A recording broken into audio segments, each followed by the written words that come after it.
Hello everyone. So in the previous video I shared some photos I had made with the Neca Dutch and Alpha Predator figures.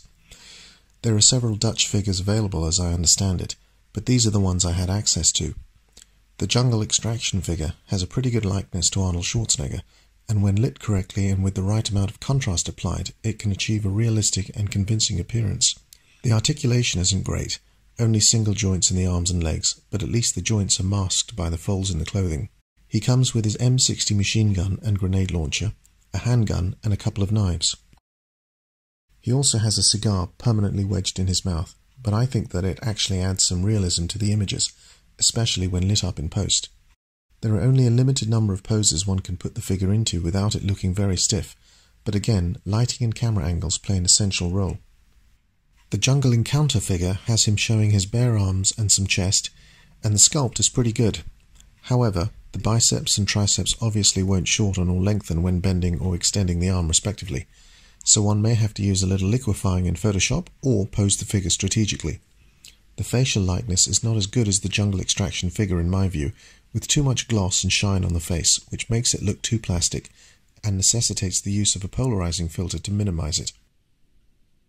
The Alpha Predator figure is not new, but I was happy to photograph it because it was so full of detail and came with quite a number of weapon accessories. The head sculpt was especially detailed. Articulation is also very good, with double joints at the elbows and knees and swivel at the biceps and thighs. However, the figure is quite top-heavy and I found it rather a challenge to balance it in various poses. For the photos, I would often use a little blue tack under the feet to help stabilize it. I do wish Neca included alternate heads with open mouths with their Predator figures, as the Predator looks amazing when he's roaring or screaming. They have made open-mouth heads before with some Predator figures, and since they often reuse their molds, they could easily include them. I'm sure collectors would be happy to pay a little extra for that. For the images, I made a small set comprised of a few rocks and some foliage from a houseplant. To fill in the background, I mounted a blanket with a leopard skin pattern on a board behind. Rather than my usual spotlights, I actually used a regular table lamp positioned at the side, which offered a much warmer light that I felt was appropriate to the jungle setting. The spotlights were used for some shots. I made sure I positioned the figures and camera carefully so that the background elements would be in the frame. Quite often I would use a long focal length, which gave me better separation of the subject from the background at any given aperture.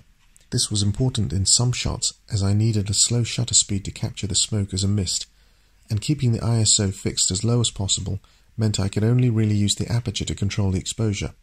Using a narrower aperture with a shorter focal length would have brought too much of the background scenery into focus, which I felt would have been too distracting. I could have made adjustments in post, especially as these were all raw images, but I always feel that it's better to get the image right in camera whenever possible. Once again, I used smoke to diffuse the light and provide some separation of the figures from their background.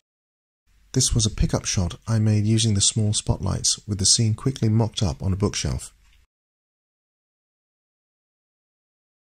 And another quick shot made on the same shelf with a spotlight behind a bunch of leaves. I had to put some holes into the poor leaves to allow rays of light to shine through. This was a quick grab shot I made in a kitchen using the leaves as a background. I only made this shot for the trailer. In post, I obviously added cigar smoke and hair to Dutch and removed any obvious hinges or joints. I didn't have to do much to the images since I pretty much got what I wanted in camera. I did add a slight grain to the images to give them a more filmic look. So a relatively simple but fun project to do. I hope you enjoyed this video and the previous one of Dutch going up against the Alpha Predator. Thanks for watching. Bye for now.